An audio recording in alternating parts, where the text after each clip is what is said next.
Bonjour. Thème premier de géographie de 5e, la question démographique et l'inégal développement. Deux notions en particulier vont retenir notre attention.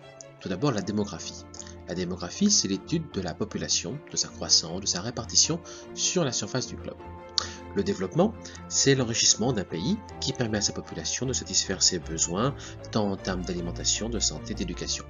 Et nous allons voir quel rapport il existe entre ces deux notions, la démographie et le développement. En quoi la démographie, la croissance démographique, peut-elle être un frein au développement? Est-elle réellement un frein? On parle de développement durable quand ce développement permet de répondre à nos besoins, mais en garantissant le respect des besoins des générations futures. Il est véritablement durable lorsque l'écologie, le social et l'économique sont à égalité.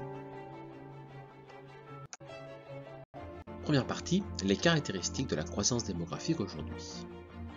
Première définition, la croissance démographique. La croissance démographique, c'est tout simplement l'augmentation de la population. Nous sommes aujourd'hui 7,4 milliards d'habitants sur la planète. En 1900, nous étions 1,6. La croissance en un siècle et 16 années a été extrêmement importante. Elle tend à s'en ralentir puisque d'ici 2050, nous devrions être 10 milliards. L'Asie est le continent le plus peuplé du monde. L'Inde et la Chine, ces deux immenses pays, sont les deux pays les plus peuplés et à eux seuls, ils ont un tiers des habitants de la planète. La Chine et l'Inde sont ce qu'on appelle des pays émergents, c'est-à-dire des pays qui connaissent une croissance économique importante, mais dont le niveau de vie des populations reste encore inférieur au celui des pays riches. Cette croissance est due en grande partie à l'excédent de naissances qu'il y a sur la planète, c'est-à-dire le plus grand nombre de naissances par rapport au nombre de décès. C'est ce qu'on appelle l'accroissement naturel. La croissance démographique mondiale s'est globalement ralentie, mais de forts contrastes existent. En Afrique, la croissance démographique est encore très forte et la population est donc très jeune. En Europe, au contraire, la croissance démographique s'est grandement affaiblie et la population vieillit, ce qui va poser certains problèmes, nous le verrons. Les PMA sont les pays les moins avancés.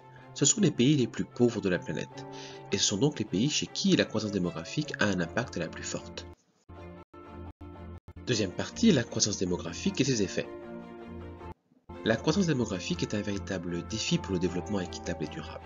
En effet, il faut essayer de satisfaire les besoins de chacun pour se nourrir, se loger, avoir accès à l'eau, se soigner, se loger et s'éduquer. Pour satisfaire un développement durable et équitable, il faut lutter contre les inégalités entre les individus et au sein des territoires sur une même ville, comme ici à Mexico entre un bidonville et un quartier extrêmement riche. Il faut également vivre dans un environnement le plus sain et donc maîtriser la croissance urbaine pour préserver la qualité de l'environnement et exploiter durablement l'ensemble des ressources. Troisième partie, la richesse et la pauvreté dans le monde. La pauvreté est l'insuffisance de revenus entraînant des privations et l'incapacité pour une population de satisfaire ses besoins. Pour connaître le niveau de vie d'un pays, sa richesse, sa pauvreté, on utilise un indice qu'on appelle l'IDH, l'indice de développement humain. Il prend en compte des indicateurs comme la santé, l'éducation, le niveau de vie, pour avoir une vision globale du développement d'un pays. En termes de développement, au niveau planétaire, il y a de forts contrastes entre les pays les plus riches, qui sont essentiellement situés au nord, Europe, Amérique du Nord, Australie, et les pays les plus pauvres en Afrique, qui ont l'IDH le moins élevé, en rouge sur la carte. Il existe également de nombreuses situations intermédiaires.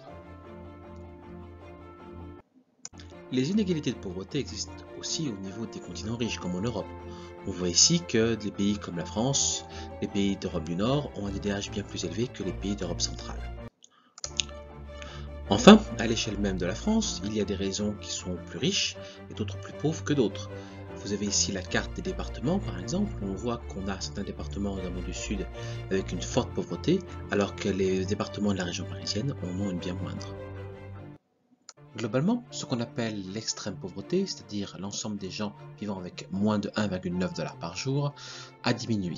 C'est une très bonne nouvelle. Cependant, en même moment, les inégalités ont augmenté entre les pays, entre les gens. La lutte contre la pauvreté est l'un des enjeux majeurs du XXIe siècle. Il faut lutter contre les inégalités de richesse, faire que l'ensemble de la planète puisse mieux vivre avec des ressources beaucoup mieux partagées. Prochain thème de géographie, des ressources limitées à gérer et à renouveler. Mais ceci est une autre histoire.